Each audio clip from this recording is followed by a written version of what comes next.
श्री शत्रुंजय मंडन शब्देवाय नम। यह दिलचस्प कथा पूज्य श्री रत्नशेखर सूरी महाराज द्वारा रचित श्री श्राद्ध विधि ग्रंथ से ली गई है।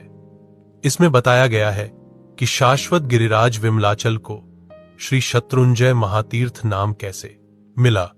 यह कहानी आचार्य अजित शेखर सूरी महाराज साहिब की पुस्तक कथा हूं कहूं श्री शत्रुंजय नामनी से ली गई है। आपको यह कथा हर दिन व्हाट्सएप पर भेजी जाएगी। कथा कह रहा हूं मैं श्री शत्रुंजय नाम की लेखक आचार्य अजित शेखर सूरी महाराज साहिब। तो आइए अब हम कथा का आरंभ करते हैं। बहुत समय पहले की बात है। भरतक क्षेत्र में एक सुंदर नगर था। नाम था क्षिति प्रतिष्ठित। वहां के लोग सच्चे, समझदार और नम्र थे। नगर में धन, अन्न और सुख, शांति बहुत थी। इसी नगर में जन्मा था मृगध्वज, एक रूपवान, साहसी और धर्मनिष्ठ राजा। वह राजा ऋतुध्वज का पुत्र था और ऐसा लगता था जैसे राज्य लक्ष्मी, धर्म लक्ष्मी और न्याय लक्ष्मी स्वयं उसके राज्य की शोभा बढ़ा रही हो। एक बार वसंत ऋतु में राजा अपनी रानियों के साथ बगीचे में घूमने गया। वसंत का मौसम खुशियों से भरा होता है। फूल खिलते हैं, मन खेलना चाहता है। सर्दी का मौसम हेमंत शिशिर त्रियंच गति जैसा है। ठंड से लोग सुस्त हो जाते हैं। गर्मी का मौसम ग्रीष्म नरक गति जैसा लगता है। बहुत गर्मी और बेचैनी होती है। लेकिन वसंत तो सबसे सुंदर और आनंद से भरी होती है। हमारा जीवन एक तरह से बारिश के मौसम जैसा होता है। जब बारिश होती है तो खेतों में अनाज उगता है, तालाब भरते हैं। वैसे ही अगर हम अच्छे काम करें तो हमारा जीवन भी अच्छा बनता है। लेकिन अगर बारिश न हो तो पूरा साल सूखा चला जाता है। ऐसे ही अगर हम बुरे काम करें तो आगे का जीवन भी दुख भरा हो जाता है। फिर आती है शरद, तो साफ आसमान और ठंडी मीठी हवा। जब हमारा मन साफ और शांत होता है तो हम भी खुश रहते हैं। अब सुनो, राजा मृगध्वज अपनी रानियों के साथ बगीचे में गया। वहां उन्होंने पानी में खेला, खूब आनंद किया। उसी बगीचे में राजा ने एक बहुत सुंदर आम का पेड़ देखा। राजा बोला, हे आम के पेड़, तेरी छाया ठंडी है, तेरे पत्ते सुंदर हैं और तेरे फल मीठे हैं। तू सबको सुख देता है, इसलिए तू सबसे अच्छा है। राजा उस पेड़ की छाया में बैठ गया। रानियां पास में थीं, चारों ओर शांति थी। राजा ने सोचा, ये जगह तो जैसे स्वर्ग है। राजा मृगध्वज आम के पेड़ की ठंडी छाया में बैठा था।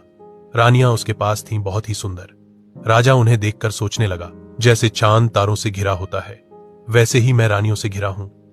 शायद संसार में किसी राजा को इतनी सुंदर रानियां ना मिली हो। मेरे भाग्य ने मुझ पर कृपा की है। लेकिन धीरे धीरे राजा के मन में अभिमान आ गया। जैसे नदी में बाढ़ आती है तो पानी किनारों से बाहर बहने लगता है, वैसे ही राजा का घमंड भी बाहर दिखने लगा। महाराज साहिब कहते हैं, जो चढ़ता है वो कभी न कभी गिरता भी है। जो अभिमान करता है उसका नुकसान तय है। राजा तो ये सब भूल गया। वह अपने सौभाग्य में डूबा था। तभी एक तोता आम के पेड़ की डाली पर आकर बोला, हर कोई अपने मन की सोच से घमंड करता है। टिटोडी नाम का एक पक्षी भी सोचता है कि आकाश गिर सकता है, इसलिए वो अपने पैरों को ऊपर की ओर करके सोता है। राजा चौंका। वो सोचने लगा, क्या ये तोता मुझे समझा रहा है? क्या यह संयोग है या भगवान की ओर से कोई इशारा? राजा मृगध्वज अभी भी शुकराज की बातों में डूबा सोच ही रहा था कि तोता फिर बोला। एक बार एक सुंदर हंस कुएं के पास आया। वहीं बैठा मेंढक उसे देखकर बोला, कहां से आए हो? हंस बोला, अपने सरोवर से। मेंढक ने पूछा, तुम्हारा सरोवर कितना बड़ा है? क्या मेरे कुएं से भी बड़ा? हंस बोला, हां, बहुत बड़ा। मेंढक ने नाक सिकोड़ते हुए कहा, क्यों अपनी जगह की इतनी बढ़ाई कर रहे हो? तोते ने कहा, जिसकी सोच छोटी होती है वह अपने छोटे से संसार को ही सबसे बड़ा मान बैठता है। जैसे कुएं का मेंढक विशाल सरोवर को भी तुच्छ समझता है। राजा को बात चुभ गई। उसने सोचा, क्या शुकराज मुझे मेंढक कह रहा है? क्या मैं भी सीमित सोच में ही फंसा हूं? शुकराज ने आगे कहा, कुछ लोग अपने छोटे से गांव को स्वर्ग समझते हैं, खुद को इंद्र मानते हैं और अपने परिवार को देवता। परंतु असली ज्ञान तो तब आता है जब हम अपने मन को बड़ा करें। राजा सोच में पड़ गया, क्या मेरी रानियों से भी सुंदर कोई हो सकती है? तभी शुकराज बोला, राजन, जब तक आपने गांगलीशी की कन्या को नहीं देखा तब तक अपनी रानियों को सर्वश्रेष्ठ मत समझो। वह कन्या इतनी अनुपम है कि ब्रह्मा ने भी उसे गढ़कर अपने सृजन को सफल माना। जिसने उसे देखा नहीं उसका जीवन अधूरा है, और जिसने केवल देखा लेकिन छू न सका उसका जीवन तो व्यर्थ ही गया। जैसे भंवरा केवल मालती के फूल पर ही रुकता है, वैसे ही जो उस कन्या को देख ले वह फिर किसी और की ओर देखता भी तोते ने कहा, जिसे देखना है कमलमाला जैसी अनुपम कन्या को, जो मानो स्वयं इंद्र की पुत्री हो, वह मेरे पीछे पीछे चलो। इतना कहकर वह शुकराज आकाश में उड़ चला। शुकराज की बातें राजा मृगध्वज के मन को छू गईं। राजा ने तुरंत अपने सेवकों से कहा, मेरे नाम के योग्य गुणी घोड़ा पवनवेग तुरंत तैयार करो। सेवकों ने घोड़ा लाया। राजा बिना कुछ बोले शुक के पीछे चल पड़ा। मंत्री और दरबारी घबरा गए। राजा अचानक कहां चले गए, क्यों गए? पर राजा कुछ कहे बिना निकल चुके थे। शुकराज आगे और राजा पीछे। पल भर में वे पवन की गति से 500 योजन दूर निकल गए। न राजा थके न घोड़ा। ऐसा लगा जैसे कोई चमत्कार हो गया हो। बिल्कुल वैसे ही जैसे आत्मा अपने कर्मों के कारण अचानक नया जन्म ले लेती है, उसी तरह राजा भी पूर्व जन्म के किसी गहरे संबंध या संस्कार से खिंचता चला गया। आखिर वह एक भयंकर जंगल में जा पहुंचा। राजा सोचने लगा, मैं कहां आ गया, लेकिन इस ओर खिंचाव क्यों है? शायद यही पूर्व जन्म का कोई स्नेह या रहस्य था। राजा मृगध्वज शुकराज के पीछे पीछे घोड़े पर चला ही रहा था कि अचानक एक अद्भुत दृश्य उसके सामने आया। एक बड़ा चमचमाता मंदिर, मानो मेरू पर्वत का शिखर ही जमीन पर उतर आया हो। मंदिर की ऊंची छत सूरज की रोशनी में सोने जैसी चमक रही थी और उस मंदिर में विराजमान थे रत्नों से जड़ी तेजस्वी प्रतिमा वाले श्री शबदेव भगवान। शुकराज मंदिर के कलश पर बैठकर मधुर आवाज में बोला, हे राजन, अगर जीवन को पवित्र बनाना है तो श्री आदिनाथ भगवान को सच्चे मन से वंदन करो। राजा को डर था कि कहीं शुकराज उड़ न जाए, इसलिए उसने घोड़े से उतरे बिना ही हाथ जोड़कर भगवान को मन से नमस्कार किया। शुकराज राजा के मन की भावना समझ गया। वह तुरंत उड़कर मंदिर के अंदर गया और प्रभु को नमन किया। यह देखकर राजा भी घोड़े से उतरा और भाव से भरकर मंदिर में गया। जैसे ही राजा ने शबदेव भगवान की मूर्ति देखी, उसका मन श्रद्धा से भर गया। वो धीरे धीरे बोलने लगा, जैसे उसके हृदय से शब्द निकल रहे हों। हे प्रभु, मैं आपकी महिमा गाना चाहता हूं, लेकिन मुझे शब्द नहीं आते। फिर भी जैसे एक छोटा मच्छर उड़ने की कोशिश करता है, वैसे ही मैं भी अपनी शक्ति भर आपकी स्तुति करता हूं। आप कल्प वृक्ष से भी महान हैं। आप किसी से नाराज नहीं होते, न किसी को कुछ मांगने पर देते हैं, फिर भी सब आपकी पूजा करते हैं। हे प्रभु, आपकी लीला बहुत ही अद्भुत है। आप किसी के अपने नहीं, फिर भी सबकी रक्षा करते हैं। आप निर्लेप हैं, फिर भी इस संसार के स्वामी हैं। आपका रूप अलौकिक है, पर आप रूप में नहीं बंधे हैं। हे परमेश्वर, आपको मेरा बारंबार नमस्कार। उसी समय पास के आश्रम में रहने वाले एक महान ऋषि गांगली मुनि, जिन्होंने वृक्ष की छाल पहन रखी थी और लंबी जटाएं थी, उन्होंने यह दिव्य स्तुति सुनी। उनका हृदय पुलकित हो गया। मानो कोई संकेत पाकर वे मंदिर की ओर चले, प्रभु को नमन किया और उसी क्षण स्वयं रचित सुंदर शब्दों में स्तुति करने लगे। मंदिर में भक्ति का वातावरण था। दीपक की लौ जैसे स्थिर थी और वायु में कमल की सौम्य महक तैर रही थी। गांगली ऋषि की आंखें प्रभु शबदेव की दिव्य मूर्ति पर टिकी थी। मन भावनाओं से भर चुका था और हृदय से निकली प्रार्थना स्वतः बहने लगी। हे प्रभु, आपने कभी अपने सामर्थ्य को छुपाया नहीं, जो किया वह सदा लोक कल्याण के लिए किया। मुझ पर भी कृपा हो प्रभु, कि मैं भी अपने और पराये के हित में सदा आनंदित रहूं। आप तीनों लोकों के एकमात्र नाथ हैं, जिनके तेज से तमस मिटता है, जिनका नाम लेते ही आत्मा को शांति मिलती है। आपकी महिमा अनंत है। आपकी करुणा की गहराई कोई नाप नहीं सकता। आपके चरणों से वह पाप भी धुल जाते हैं, जिन्हें वर्षों की तपस्या नहीं हटा पाती। आप ही वह नौका है जो संसार सागर में डूबे हुए प्राणियों को मोक्ष के किनारे पहुंचा देती है। आपसे बड़ा कोई नहीं। आप अमर हैं, अचल हैं, अभय हैं। हे प्रभु, आपके चरणों में बारंबार वंदन है। जब मन सच्चा होता है तो वाणी अपने आप प्रभु के चरणों में समर्पित हो जाती है। अब गांगली ऋषि ने अपने कोमल और विनम्र स्वर में राजा की ओर देखा। उनकी आंखों में अपनापन और मुख पर स्नेह था। हे मृगध्वज, तुम तुध्वज राजा के कुल के उज्जवल ध्वज हो।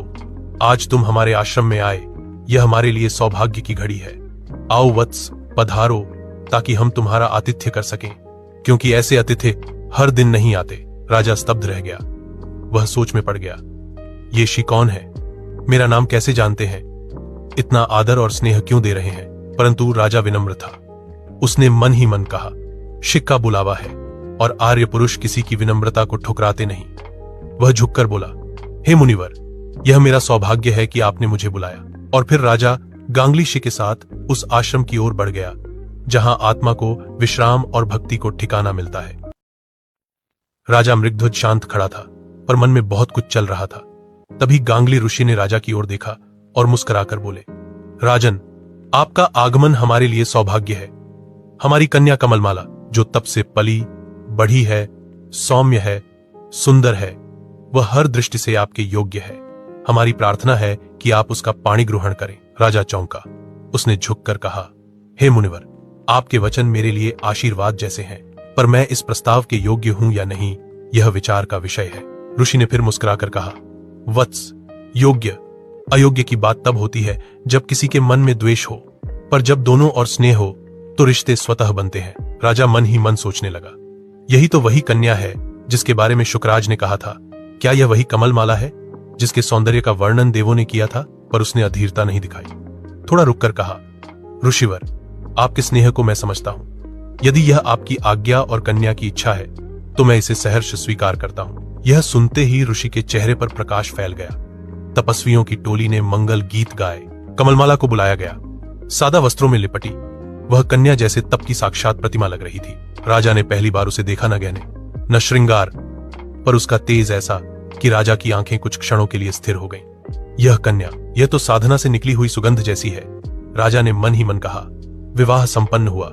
ऋषि ने विधिपूर्वक कर्मोचन के समय आशीर्वाद दिया। हे राजन, यह कन्या आपके जीवन में आनंद, पुण्य और योग्य संतान लाए। हम तपस्वियों के पास देने को और होता ही क्या है। राजा ने सिर झुकाकर आभार व्यक्त किया और कहा, हे ऋषिवर, अब कृपया हमें विदा करें। मैं बिना राज्य को संभाले यहाँ आया हूँ। लोग मेरी प्रतीक्षा कर रहे होंगे। ऋषि ने हंसते हुए कहा, हम दिगंबर हैं, हमें क्या तैयारी करनी। पर एक बात कहनी है, कमलमाला ने जीवन भर तपस्वी जीवन देखा है। उसे महलों और रानियों की राजनीति नहीं आती। वह भोली है, सीधी है और आपसे अत्यंत स्नेह करती है। बस मेरी एक विनती है, आपकी अन्य रानियां कभी उसकी सरलता का उपहास न करें। वह सजीव पुष्प है, कांटों के बीच मुरझा न जाए। राजा की आंखें नम हो गईं। उसने हाथ जोड़कर कहा, हे मुनिवर, मैं वचन देता हूं, कमलमाला का मन कभी आहत नहीं होगा। वह सदा मेरे हृदय की रानी रहेगी। राजा मृगध्वज ने गांगली ऋषि की बातों को सुनकर विनम्रता से उत्तर दिया, हे मुनिवर, कमलमाला का हर सम्मान होगा। मैं उसका हर सपना पूरा करूंगा। परंतु इस समय इस आश्रम में मैं न वस्त्र दे सकता हूं, न आभूषण। यह मेरी असमर्थता है, पर मेरी भावना में कोई कमी नहीं होगी। यह सुनकर गांगली ऋषि की आंखें भर आईं। धिक्कार है मुझे, जो अपनी ही पुत्री को उसके योग्य वस्त्र वेश भी नहीं दे पाया। मैं तो जीवन भर केवल वलकल पहनकर रहा। मेरी कन्या भी उसी में पली। क्या मैं उसके विवाह के दिन कुछ भी नहीं कर पाया? इतना कहते हुए ऋषि की आंखों से आंसू बहने लगे। तभी एक चमत्कार हुआ। बिल्कुल सामने खड़े आम्र वृक्ष से अचानक रेशमी वस्त्र और आभूषणों की माला बिल्कुल बादलों से वर्षा की तरह नीचे गिरने लगे। हर कोई चकित रह गया। यह कैसे हो सकता है? कौन सी शक्ति ने यह भेजा? जोड़, क्या यह कमलमाला के पुण्य का फल है? किसी ने कहा, बिल्कुल संभव है। जिसके पुण्य प्रबल होते हैं उसके लिए असंभव भी संभव हो जाता है। राम के नाम से जब पत्थर तैर सकते हैं तो इस कन्या के पुण्य से यह कोई बड़ी बात नहीं। कमलमाला को वह दिव्य वस्त्र पहनाया गया। राजा, ऋषि और रानी ने मिलकर प्रभु का आभार माना। फिर राजा ने कहा, हे प्रभु ऋषभदेव, आपके दर्शन मेरे लिए सबसे बड़ा सौभाग्य है। जैसे आप इस प्रतिमा में विराजमान हैं, वैसे ही मेरे हृदय में भी सदा बसे रहें। राजा ने प्रभु की फिर से स्तुति की और भावपूर्वक कहा, हे प्रभु, मुझे आपके दर्शन बार बार होते रहें। मंदिर से बाहर आकर राजा ने ऋषि से पूछा, हे मुनिवर, कृपया मुझे मेरे नगर का रास्ता बताइए। ऋषि मुस्कुराए और बोले, वत्स, मुझे आपके नगर का रास्ता नहीं पता। राजा चौंक गया, तो फिर आपने मेरा नाम कैसे जाना? ऋषि शांत मुस्कान के साथ राजा की ओर देखने लगे। मुनि राजा की ओर देखकर, राजन, जब मैं अपनी कन्या कमलमाला को देखता हूं तो मन सोचता था, क्या इसका योग्य वर कभी मिलेगा? एक दिन मैं आम्रवन में ध्यान कर रहा था। तभी एक शुक, वही पवित्र शुक्राज उड़ता हुआ आया और बोला, हे मुनिवर, चिंता ना करें। आपकी कन्या कल्पवल्ली है और उसका वर सिर्फ कल्पवृक्ष के समान हो सकता है, और वह है मृगध्वज राजा, जो ऋतुध्वज राजा के पुत्र हैं। मैं आज ही उसे प्रभु के प्रसाद में यहां ले आऊंगा। गांगली मुनि, उसके बाद जैसे ही तुम आए मुझे शंका नहीं रही, इसलिए मैंने निःसंकोच अपनी कन्या का कन्यादान तुम्हें कर दिया। शेष मैं कुछ नहीं जानता। राजा, हे मुनिवर, आपने जो कहा वह मेरे लिए वरदान है, पर मैं यह सोचकर विचलित था कि क्या मैं योग्य हूं। गांगली मुनि, योग्यता सिर्फ वस्त्रों और राजसी ठाट से नहीं आती राजन, वह आती है भाव, विनय और प्रभु प्रेम से। और तभी वही शुक्राज फिर प्रकट हुआ। शुक्राज, हे राजन, अब चलने का समय है। आओ, मेरे पीछे पीछे आओ। तुम्हारे नगर का मार्ग लंबा नहीं, पर सही पथ पर चलना जरूरी है। राजा, हे शुकराज, तुम इतनी दूर से आए क्यों? शुकराज, मैं भले ही एक पक्षी हूं, पर जो मेरे आश्रित हैं उन्हें अकेला नहीं छोड़ता। चंद्रमा क्या कभी अपनी गोद में बैठे खरगोश को छोड़ता है? और तुम तो आर्य शिरोमणि हो, तुम्हें कैसे भूल सकता? राजा, मैं सचमुच धन्य हूं। चलो देर न करें। फिर से आज्ञा लेकर राजा ने कमलमाला को घोड़े पर बैठाया और शुकराज के पीछे चल पड़ा। नगर के निकट जब वे पहुंचे, शुकराज एक वृक्ष की ऊंची डाली पर जा बैठा। राजा, हे शुकराज, नगर तो सामने है, फिर क्यों रुक गए? शुकराज, राजन, बिना प्रयोजन के प्रवृत्ति करना बुद्धिमानी नहीं। हर मोड़ पर एक भाव, एक उद्देश्य होना चाहिए। बस वही बताने रुका हूं। बिना किसी उत्तर की प्रतीक्षा किए राजा शांत खड़ा रहा, क्योंकि वह जानता था अब उसकी यात्रा सिर्फ नगर की नहीं, बल्कि आत्म चेतना की ओर भी है। शुक की बातों से जैसे किसी ने सोते को जगा दिया हो। राजा मृगध्वज ने चौंक कर पूछा, शुकराज, ऐसी कौन सी बात है जिसने तुम्हें भी रोक लिया? शुक ने आंखें झपकाते हुए कहा, हे राजन, अब आप जो सुनेंगे वह आसान नहीं है। आपकी प्रिय रानी चंद्रावती ऊपर से तो शांत और मीठे बोल बोलती है, लेकिन भीतर से उसकी चालें विष जैसी हैं। राजा ने ध्यान से उसकी बात सुनी। शुक ने कहना जारी रखा, वो रानी जो देखने में सीधी सादी लगती है, असल में चालाक शेरनी है। आपने जब वैराग्य लेकर राज्य छोड़ा, उसी क्षण उसने अपने भाई चंद्रशेखर को खबर भेजी, मौका है, राज्य खाली है। चंद्रशेखर तो पहले से ही ताक में बैठा था। अपनी पूरी सेना लेकर वह आपके नगर की ओर बढ़ पड़ा है। राजा अवाक रह गया। शुक बोलता रहा, आज की नारी, हे राजन, पानी की तरह बहती कहां और कैसे है, कोई नहीं जानता। चंद्रशेखर ने नगर के बाहर पड़ाव डाल दिया है। आपके मंत्री और सेनापति ने नगर के द्वार बंद कर दिए हैं, परंतु चारों ओर शत्रु की सेना है। अंदर के वीर सैनिक अपने राजा के बिना जूझ रहे हैं। बिना नायक की सेना कब तक टिकेगी? राजा का चेहरा गंभीर हो गया। शुक ने कहा, आप सोचिए, आप जिस पर सबसे अधिक भरोसा करके चले थे, वही रानी आपको पीछे से वार कर रही है। जो राज्य आपने त्याग दिया था, उसे वह अपने भाई को देना चाहती है। यह सुनकर मैं मन ही मन व्यथित हुआ और इसी पेड़ की ऊंचाई पर बैठ गया। क्या करें क्या ना करें सोचता रहा। राजा की आंखों के आगे अंधेरा छा गया। वो मन ही मन सोचने लगे, धिक्कार है ऐसी कुटिल स्त्री पर और आश्चर्य है चंद्रशेखर की हिम्मत पर। लेकिन दोष किसका है? बिना राजा का राज्य तो कोई भी हथियाना चाहेगा। जैसे खेत में बाढ़ नहीं हो तो सुअर घुस ही जाएगा। राजा ने गहरी सांस ली। काश मैंने समय पर सोच लिया होता। बिना सोचे समझे राज्य छोड़ देना, वो भी सब कुछ किसी पर छोड़कर, यही गलती थी मेरी। फिर उसे याद आया, कहते हैं सोच विचार के बिना जो भी कार्य होता है उसका अंत दुखद ही होता है। विश्वास किया, वह भी बिना परखे, अब उसका फल भोगना पड़ रहा है। विवेक के बिना किया गया त्याग भी अनर्थ बन जाता है। मन में पछतावा था, लेकिन अब निर्णय लेना ही था। राजा मृगध्वज बहुत उदास थे, सोच रहे थे, लगता है मेरा राज्य अब चला गया। मैंने सोच समझकर काम नहीं किया। तभी पास खड़े शुकराज ने मुस्कुराकर कहा, हे राजन, आप चिंता मत कीजिए। आपने जो काम धर्म के लिए किया है वह कभी व्यर्थ नहीं जाएगा। जैसे सच्चा वैद्य जो दवा देता है वह काम करती है, वैसे ही मेरे कहे अनुसार किए गए काम से आपका भला ही होगा। आपको राज्य का सुख बहुत समय तक मिलेगा। राजा की आंखों में थोड़ी उम्मीद आ गई, लेकिन तभी दूर से बहुत तेज धूल उड़ती दिखाई दी। चौंक कर राजा बोले, लगता है दुश्मन की सेना आ रही है। अब मैं अकेला इस रानी की रक्षा कैसे करूंगा? लेकिन तभी उसी सेना में से कुछ सैनिक राजा के पास आए और बोले, स्वामी, आपकी जय हो, हम आपके सैनिक हैं। आपको फिर से देखकर हमें बहुत खुशी हुई। हमें आज्ञा दीजिए, हम आपकी सेवा में हैं। राजा चौंक गए। तुम लोग यहाँ कैसे आए? सैनिकों ने कहा, स्वामी, हमें भी नहीं पता। ऐसा लग रहा है जैसे किसी चमत्कारी शक्ति ने हमें यहाँ पहुंचा दिया हो।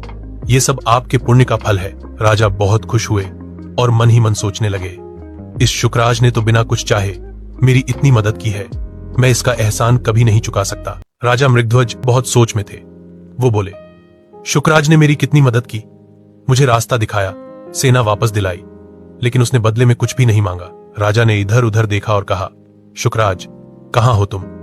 पर वो कहीं नहीं दिखा। राजा ने सोचा, जो अच्छे लोग होते हैं वो मदद करके चुपचाप चले जाते हैं। वो नहीं चाहते कि कोई उन्हें बार बार धन्यवाद कहे। एक सिपाही पास आया और बोला, राजा जी, आप किसे ढूंढ रहे हैं? राजा बोले, जिसने मेरी इतनी मदद की, वो प्यारा पक्षी अब कहीं नजर नहीं आ रहा। वो तो जैसे जादू की तरह आया और चला गया।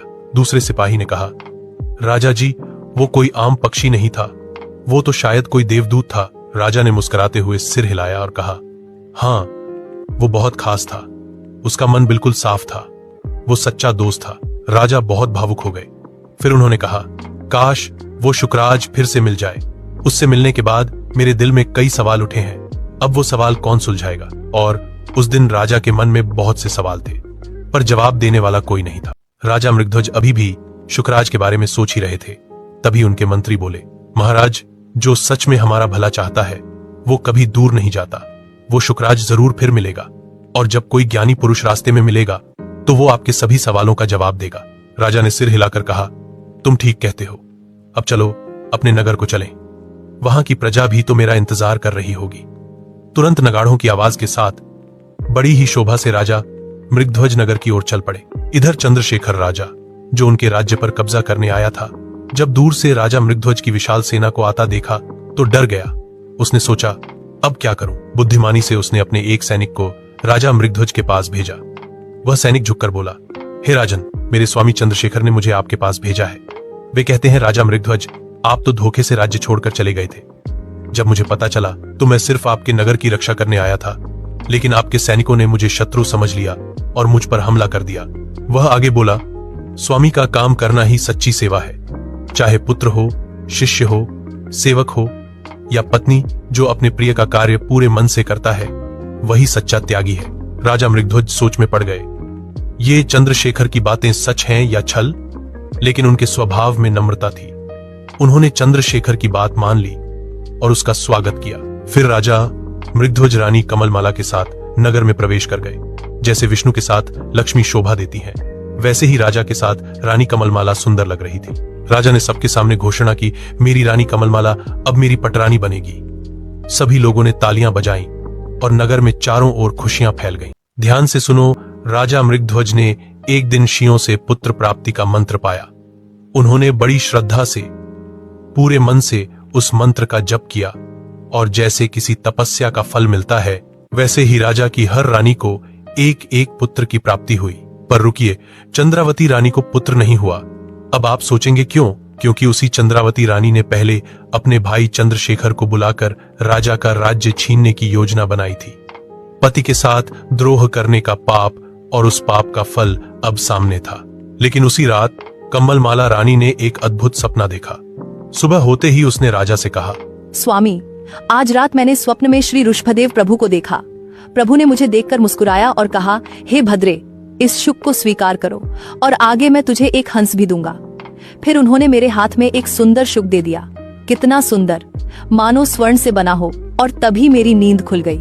राजा ने ध्यान से सुना और प्रसन्नता से बोला, हे प्रिया, यह स्वप्न कोई साधारण नहीं, यह शुभ संकेत है। यह प्रभु की कृपा है। इसका फल निश्चित ही उत्तम होगा। तुझे 2 दिव्य पुत्रों की प्राप्ति होगी, एक शुक जैसा शांत और एक हंस जैसा उज्ज्वल। जैसे चंद्र और सूर्य आकाश में जगमगाते हैं, वैसे ही तेरे पुत्र जगत में उजियारा फैलाएंगे। क्योंकि यह कोई सामान्य संतान नहीं है, प्रभु के वरदान से आए हैं, और आगे चलकर ये दोनों प्रभु के जैसे ही पूजनीय बनेंगे। कमलमाला रानी बहुत खुश थीं। उन्होंने भगवान ऋषभदेव से मन ही मन प्रार्थना की, हे प्रभु, मेरे मुंह से सिर्फ आपकी स्तुति ही निकले, मैं बस आपका गुणगान करूं। ऐसे भावों के साथ रानी अपने कक्ष में लौट गईं। और फिर हुआ कुछ चमत्कारी। जैसे धरती रत्नों को संभालती है, जैसे आकाश सूरज को थामे रहता है, वैसे ही कमलमाला रानी ने गर्भ धारण किया। रानी को अलग अलग तरह के दोहद मन की इच्छाएं होने लगे। जैसे मीठा खाने का मन, चांद को देखने की इच्छा। राजा ने हर इच्छा पूरी की। राजा ने सोचा, मेरी रानी और मेरे होने वाले बच्चे को कोई कमी न हो। फिर वह शुभ दिन आया जब रानी ने एक सुंदर बालक को जन्म दिया। मानो पूर्णिमा की रात में चांद खुद धरती पर उतर आया हो। राजा ने पूरे राज्य में बड़ा उत्सव मनाया। तीसरे दिन उस बच्चे को सूरज और चांद के दर्शन कराए गए। छठे दिन छठी का जागरण हुआ। खूब रोशनी, खूब खुशियां, और फिर उस बच्चे का नाम रखा गया शुक्राज, जैसा कमलमाला रानी ने सपने में भगवान से सुना था। अब छोटे शुक्राज की देखभाल 5 माताएं करने लगी, बहुत प्यार, बहुत ममता से। जिस तरह साधु अपने 5 नियमों का पालन करते हैं, वैसे ही शुक्राज भी सच्चाई, नम्रता और समझदारी में आगे बढ़ता गया। धीरे धीरे वो बड़ा होने लगा।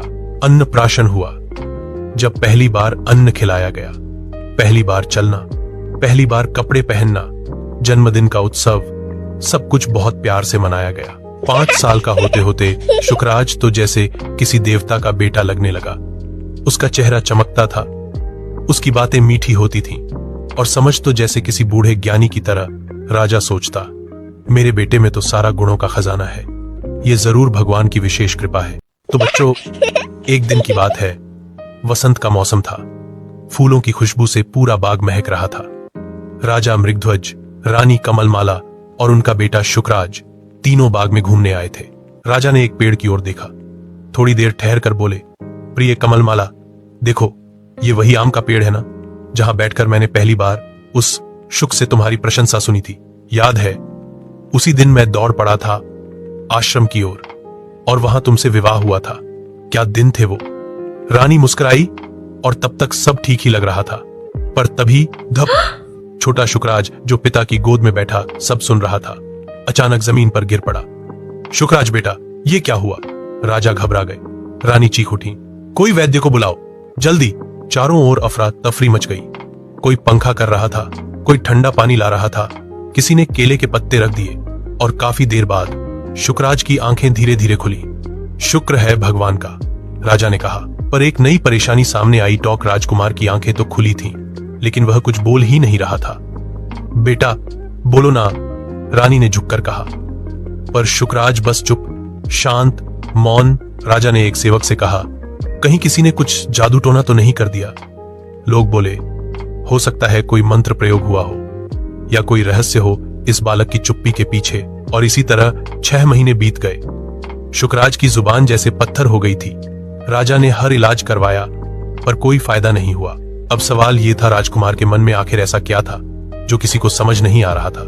बच्चों, जरा सोचो, चांद कितना सुंदर है ना, लेकिन उस पर एक दाग है।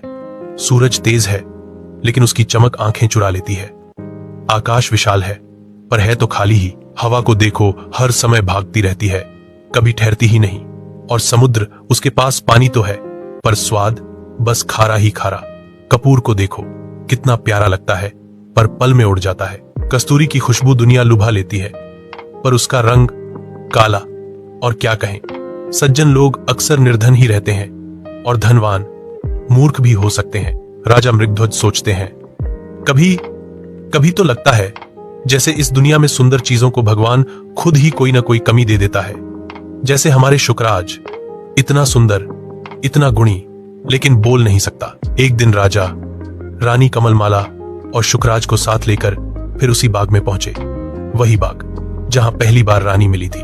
राजा ने आम के पेड़ की तरफ देखा और बोला, कमलमाला, यही वो पेड़ है जहां वो सब हुआ था जब मैंने तुम्हें पहली बार देखा था। और यही शुक्राज ने बोलना बंद कर दिया था। परंतु अब इस पेड़ को देखना भी नहीं अच्छा लगता, इसे छोड़कर आगे चलते हैं। तीनों आगे बढ़ने ही वाले थे, तभी धाम, आकाश से एक दिव्य आवाज आई, जैसे किसी ने स्वर्ग से नगाड़ा बजा दिया हो। राजा चौंक गए। यह कैसी आवाज है? एक सेवक दौड़ते हुए आया। स्वामी, यह श्रीदत्त मुनिराज के केवल ज्ञान की ध्वनि है। देवता उनकी सिद्धि पर महोत्सव मना रहे हैं। राजा की आंखें भर आईं। केवल ज्ञानी, शायद यही हमारे बेटे की चुप्पी का कारण समझा सकें। रानी ने भी हाथ जोड़ लिए। हाँ स्वामी, चलिए प्रभु के पास। फिर क्या था? राजा, रानी और शुक्राज तीनों चल पड़े मुनिराज के दर्शन के लिए। एक उम्मीद, एक आस और एक सवाल लिए कि आखिर हमारे शुक्राज की आवाज क्यों छिन गई। चारों ओर मौन छाया था, एक दिव्य वातावरण, और उसी मौन को तोड़ती है केवल ज्ञानी मुनिराज की अमृतमयी वाणी। राजा कांपते हुए बोले, हे भगवंत, क्या मेरा पुत्र कभी बोल पाएगा? मुनिराज मुस्कुराए, हे राजा, तुम्हारा यह पुत्र फिर से बोलेगा। समय आया है, बस श्रद्धा रखो। राजा की आंखें नम हो गईं। हे भगवंत, यही मेरी सबसे बड़ी कामना थी। मुनिराज बोले, तो फिर हे शुक्राज, मुझे विधिपूर्वक वंदन करो। और तब पूरे जनसमूह की सांसें थम गईं। शुक्राज ने हाथ जोड़े और बिल्कुल स्पष्ट, शांत और भावपूर्ण स्वर में बोला, नमो अरिहंताणं। पूरा माहौल रोमांच से भर गया। सभा में जैसे बिजली दौड़ गई हो। लोग एक दूसरे को देखने लगे। क्या ये वही शुक्राज है जो इतने महीनों से एक शब्द नहीं बोल पाया था? ये चमत्कार कैसे हुआ? राजा ने कांपते स्वर में पूछा, हे नाथ, ये कैसे संभव हुआ? मुनिराज शांत भाव से बोले, हे राजन, ये चमत्कार नहीं, यह कर्मों की कहानी है। यह इस बालक के पूर्व जन्म की बात है, और अब शुरू होती है एक नई कथा। बहुत समय पहले की बात है।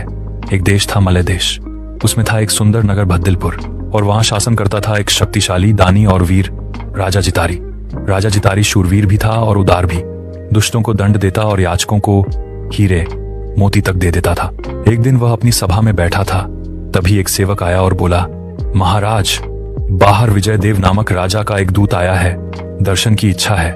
राजा ने तुरंत कहा, उसे भीतर लाओ। दूत ने भीतर आकर प्रणाम किया और फिर कहा, हे राजन, मैं सत्य बोलता हूँ, आपके सामने एक विशेष प्रस्ताव है। बच्चों, एक दिन दरबार में एक बहुत ही समझदार और सच्चा दूत आया। उसने राजा जितारी से हाथ जोड़कर कहा, हे राजन, मैं एक खास संदेश लेकर आया हूं। देवपुर नाम का एक नगर है जो सचमुच देवताओं के शहर जैसा सुंदर है। वहां के राजा हैं विजयदेव और उनकी महारानी का नाम है प्रीतिमती, जो एक बहुत ही धर्मात्मा और समझदार रानी है। उनके 4 बहादुर बेटे हैं जो जैसे 4 नीतियां लगते हैं, साम दाम दंड भेद।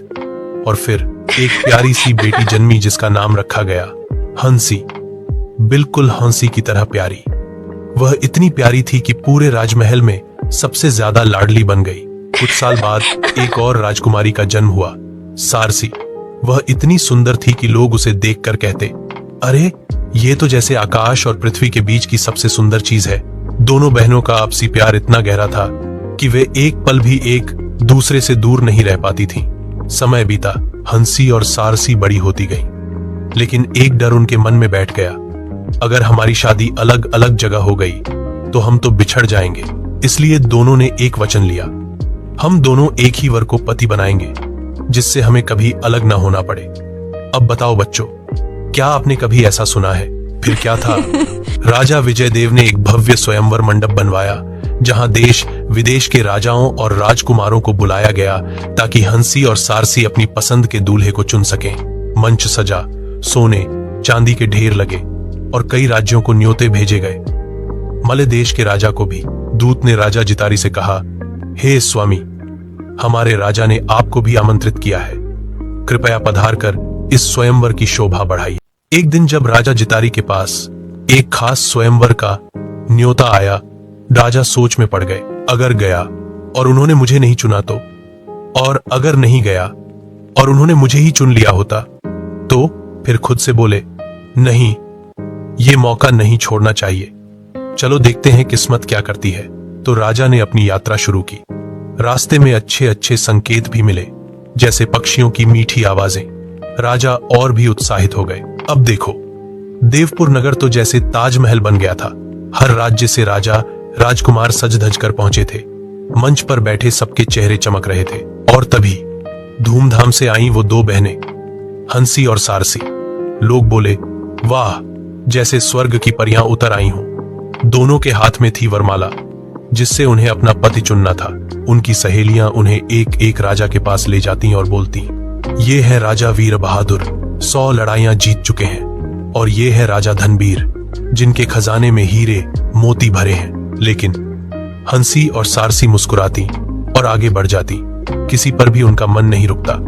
आखिर में वह पहुंची राजा जितारी के पास। दोनों बहनों ने एक दूसरे को देखा और झट से एक साथ वरमाला पहनाई। बोलो, अब जितारी राजा की खुशी का ठिकाना कहां? बाकी सब राजा कुछ हैरान, कुछ उदास, कुछ गुस्से में। मुझे क्यों नहीं चुना? मैं आया ही क्यों? दुनिया में कुछ ठीक नहीं है। फिर राजा विजयदेव ने बहुत सारे उपहार, सोना चांदी देकर धूमधाम से अपनी दोनों बेटियों का राजा जितारी से विवाह कर दिया। शहनाइयां बज उठीं और सब ओर खुशी ही खुशी फैल गई। जब जितारी राजा ने हंसी और सारसी से विवाह किया तो बाकी सारे राजा दुखी और ईर्ष्या से भर गए। लेकिन सब जानते थे कि जितारी राजा महान योद्धा है, इसलिए कोई कुछ कह नहीं सका। एक बात हमेशा याद रखना बच्चों, बिना अच्छे कर्म और पुण्य के कोई भी बड़ी चीज नहीं मिलती। जो ज्यादा चाहता है वो अक्सर दुखी हो जाता है, जो पुण्य के अनुसार चाहता है वो संतोषी बनता है। अब जितारी राजा अपनी दोनों रानियों के साथ अपने नगर की ओर लौट चला। हंसी और सारसी इंद्राणी जैसी सुंदर लग रही थी। राजा उन्हें इतना प्यार करता था जैसे वो उसकी दोनों आंखें हों। पर समय के साथ एक समस्या शुरू हुई बच्चों। सोचो, 2 बहनें जो बचपन से साथ में रहीं, अब एक ही इंसान की पत्नी बन गई थी। तो दोनों के दिल में यह बात आने लगी कि राजा मुझे ज्यादा प्यार करता है या उसे। एक जैसी इच्छा, एक जैसा प्यार पाने की उम्मीद। यही बात धीरे धीरे उनके आपसी प्यार को कम करने लगी। अब बताता हूँ, इन दोनों का स्वभाव। हंसी बहुत सरल थी, एकदम सीधी और दिल से साफ। सारसी थोड़ी चतुर थी और कभी कभी राजा को रिझाने के लिए माया का सहारा लेती थी। लेकिन राजा को सबसे ज्यादा पसंद क्या था? सादगी और सरलता। इसलिए उसे हंसी ज्यादा प्रिय लगने लगी। अब सारसी क्या करे? वो सोचती रही, माया करती रही, लेकिन धीरे धीरे वह भ्रमित होती चली गई और यही उसकी गलती थी। राजा जितारी अपनी 2 रानियों हंसी और सारसी के साथ महल की खिड़की में बैठे हुए बाहर का सुंदर नजारा देख रहे थे। तभी राजा की नजर एक जैन साधुओं की यात्रा पर पड़ी। वे लोग नगर के बाहर से गुजर रहे थे। सफेद वस्त्रों में शांत चाल से चलते हुए साधुओं को देखकर राजा को बड़ी जिज्ञासा हुई। राजा ने तुरंत अपने सेवक से पूछा, ये कौन लोग हैं और कहां जा रहे हैं? सेवक ने जाकर पता लगाया और लौटकर कहा, देव, यह शंखपुर से सिद्धाचल तीर्थ की ओर जा रहा जैन साधु संघ है। यह सुनते ही राजा बहुत उत्सुक हो गए। वे तुरंत रानियों से बोले, चलो इन साधुओं से मिलते हैं। राजा, रानियां और सेवक संघ के पास पहुंचे। वहां उन्होंने पूज्य आचार्य शुद्धसागर सूरी जी को देखा, जो ज्ञान और शांति का प्रतीक थे। राजा ने श्रद्धा से उन्हें वंदन किया और पूछा, हे आचार्य, सिद्धाचल तीर्थ कौन सा है? यह कहां है और इसका इतना महत्व क्यों है? आचार्य ने मुस्कुराते हुए मधुर वाणी में उत्तर दिया, हे राजन, संसार की सारी प्रिय वस्तुएं धर्म से ही मिलती हैं। धर्मों में सबसे श्रेष्ठ है जैन धर्म और उसमें भी सबसे ऊंचा स्थान है सम्यक दर्शन का। सम्यक दर्शन यानी सच्चे भगवान, सच्चे धर्म और सच्चे गुरु में पूर्ण श्रद्धा। उसमें भी मुख्य है जिनेश्वर देव, जिनेश्वरों में भी प्रथम है श्री युगाधीश ऋषभदेव भगवान। जिन तीर्थों में उनका सबसे ज्यादा प्रभाव है वो है सिद्धाचल महातीर्थ। राजा ने ध्यान से सुना।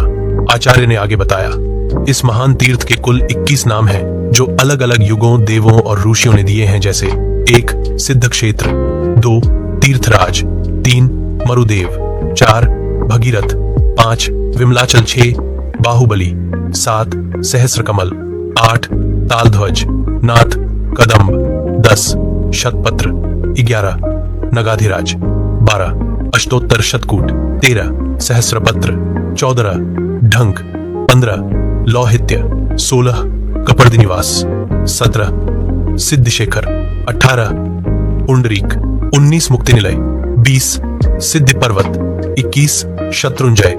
यह अंतिम नाम भविष्य में आपके अनुभव से जुड़कर प्रसिद्ध होगा। राजा यह सब सुनकर आश्चर्यचकित रह गए। इतनी महिमा वाला तीर्थ। राजा ने उसी समय मन में निश्चय किया, अब तो मैं इस तीर्थ की यात्रा जरूर करूंगा। बच्चों, क्या तुम्हें पता है हमारे श्री शत्रुंजय तीर्थ के कितने नाम हैं? बच्चे उत्साह से बोलते हैं, पता नहीं साहिब जी, आप बताओ। बहुत सुंदर नाम है बच्चों। ये नाम सिर्फ ऐसे ही नहीं रखे गए। हर नाम में छिपी है एक गहरी भावना, एक दिव्यता और प्रभु की अनंत महिमा। फिर साहिब जी बोले, ये जो कथा तुमने पिछली बार सुनी थी, जहां आचार्य श्री शुद्धसागर सूरीश्वर जी ने तीर्थ की महिमा बताई थी, उसी तरह एक और महान संत थे, श्री सुधर्मा स्वामी गणधर भगवंत। उन्होंने भी इस तीर्थ को लेकर एक अद्भुत ग्रंथ रचा था, महाकल्प। और जानते हो, उन्होंने इस तीर्थ के 108 नाम बताए हैं। एक बच्चा पूछता है, 108 नाम, इतने सारे? साहिब जी बोले, बिल्कुल। जैसे हम भगवान को अलग अलग भावों में पुकारते हैं, कभी दयालु, कभी शांतिदाता, कभी मोक्षदाता, वैसे ही इस तीर्थ की भी अनेक विशेषताएं हैं और उन विशेषताओं से जुड़े हैं ये नाम। कुछ नाम ऐसे हैं जो इसके पवित्रता को दर्शाते हैं, जैसे विमलाचल अर्थात निर्मल पर्वत, सिद्ध क्षेत्र जहां आत्मा सिद्ध बनती है, महाचल पुण्य राशि, शाश्वत हमेशा रहने वाला, मुक्तिगेह मोक्ष का घर, भवतारण जो भवसागर से पार कराए, केवलदायक जो केवल अज्ञान दिला सके, और मोक्ष निलय जहां मोक्ष का वास है। कुछ नाम इसकी सुंदरता और दिव्यता से जुड़े हैं, जैसे सौंदर्य, विभासन, सहस्रकमल, राजराजेश्वर, विशालगिरी, विश्व प्रभावक, महाश्री, महानंद, महापद्म, भव्यगिरी। और कुछ नाम बताते हैं इसके इतिहास, स्थान और आध्यात्मिक ऊंचाई को, जैसे नगाधिराज पर्वतों का राजा, ढंक, तालध्वज, शत्रुंजय, सिद्धाचल, गजचंद्र, प्रभुपद, श्रेष्ठगिरी, अनंत शक्ति। बच्चा चकित होकर पूछता है, साहिब जी, क्या इन सब नामों को याद रखना जरूरी है? बिल्कुल नहीं बेटा, लेकिन ये जानना जरूरी है कि ये तीर्थ कितना महान है कि देवताओं, मुनियों और गुरुओं ने इसके लिए इतने सुंदर नाम दिए। और हाँ, राजा जितारी जैसे वीर भी जब इस तीर्थ की ओर आकर्षित हुए तो समझो यह स्थान राजाओं और साधुओं दोनों का गौरव बना। इनमें से बहुत से नाम भविष्य में और भी प्रसिद्ध होंगे और जब कोई राजा अपने भीतर के शत्रुओं को जीतकर इस तीर्थ की स्थापना करेगा तब इस तीर्थ का नाम शत्रुंजय भी कहलाएगा। इसीलिए प्यारे बच्चों, जब भी हम इस तीर्थ का नाम लें तो समझें कि हम एक नहीं 100 से भी ज्यादा दिव्यता से भरे नामों को पुकार रहे हैं जो मोक्ष का द्वार है। क्या आप इस तीर्थ के अन्य नाम जानते हैं? कमेंट में बताइए। श्री सुधर्मा स्वामी गणधर भगवंत द्वारा रचे गए महाकल्प में इस तीर्थ के 108 नाम बताए गए हैं। प्रथम 23 नाम श्राद्ध विधि में उल्लेखित। 1 विमलाचल, 2 सुरशैल, 3 सिद्ध क्षेत्र, 4 महाचल, 5 शत्रुंजय, पुंडरीक, पुण्य राशि, श्रीपद, सुभद्र, पर्वतेंद्र, दृढ़ शक्ति, अकर्मक, महापद्म, भद्र, पुष्पदंत, शाश्वत, सर्वकामद, मुक्तिगेह, महातीर्थ, पृथ्वीपीठ, प्रभुपद, पातालमूल, कैलाश, क्षितिमंडन। बाकी 85 नाम रैवतगिरी, महागिरी, श्रीपदगिरी, इंद्रप्रकाश, महापर्व, मुक्तिनिलय, महानंद, कर्मसूदन, अकलंक, सौंदर्य, विभासन, अमरकेतु, महाकर्मसूदन, महोदय, राजराजेश्वर, ढंक, मालवतोय, सुरगिरी, आनंद मंदिर, महाशय, विजय भद्र, अनंत शक्ति, विजयानंद, महाशैल, भद्रंकर, अजरामर, महापीठ, सुदर्शन, चर्चगिरी, तालध्वज, क्षेमंकर, अनंत गुणाकर, शिवंकर, केवलदायक, कर्मक्षय, ज्योतिस्वरूप, हिमगिरी, अचल, अभिनंद, सुवर्ण, परम ब्रह्म, महेंद्र ध्वज, नगाधिराज, कदम्बक, महीधर, हस्तगिरी, प्रियंकर, दुहखहर, जयानंद, आनंदधर, यशोधर, सहस्र कमल, विश्व प्रभावक, तमोकंद, विशालगिरी, हरिप्रिय, सुरकांत, पुण्यकेश, विजय, त्रिभुवनपति, वैजयंत, जयंत, सर्वार्थ सिद्ध, भवतारण, शुभंकर, पुरुषोत्तम, क्यंबु, लोहिताक्ष, मणिकांत, प्रत्यक्ष, असी विहार, गुणकंद, गजचंद्र, जगतरणी, अनंत गुणाकर, नगश्रेष्ठ, सहजानंद, सुमति, अभव, भव्यगिरी, सिद्धशेखर, अनंतरलेश, श्रेष्ठगिरी, सिद्धाचल। ऐसा कहकर आचार्य भगवंत ने श्री सिद्धगिरी की महिमा का वर्णन करते हुए भावपूर्ण प्रणाम किया।